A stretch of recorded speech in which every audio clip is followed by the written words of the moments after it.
నేను ఇప్పుడే the girl friend మూవీకి వెళ్ళేసి వచ్చాను. నిన్న నైట్ 1 o'clock బుక్ చేసుకున్నా ఈ సినిమా టికెట్.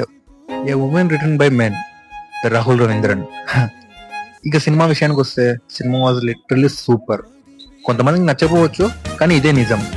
ఇక రష్మిక విషయానికి వస్తే మాత్రం యాక్టింగ్ ఎక్కడే కానీ తగ్గలేదు. స్టార్టింగ్ టు ఎండ్ ఇరగదీసేసింది, మామూలుగా లేదు యాక్టింగ్. హీరోని ప్రతి ఒక్కరు హేట్ చేస్తారు, ఎందుకంటే ఆ క్యారెక్టర్ లో జీవించేశాడు. Super super. ఈ సినిమాలో అను ఇమ్మాన్యుయల్ ఉంటుంది, చాలా అంటే చాలా బాగా చేసింది యాక్టింగ్. అలాంటి ఫ్రెండ్ ప్రతి ఒక్క అమ్మాయి కావాలి. సినిమా చూస్తే మీకే అర్థమవుతుంది. క్లైమాక్స్ లో ప్రతి ఒక్కరు లేచి క్లాప్స్ కొడతారు, అలా ఉంటుంది క్లైమాక్స్ మాత్రం. నాకు చాలా ఇష్టమైన సీన్ ఏంటంటే hero mother and Rashmika Mandanna కూర్చొని డిస్కస్ చేసుకుంటుంటారు. ఆ టైంలో వస్తుంది ఒక ట్రాన్సాక్షన్, అలా వస్తుంది రష్మికకి. సూపర్, చాలా అంటే చాలా నాకు నచ్చింది అది. సినిమా స్టార్ట్ అయ్యే టైంకి ఇటు కలిసే మొత్తం చుట్టూ మొత్తం.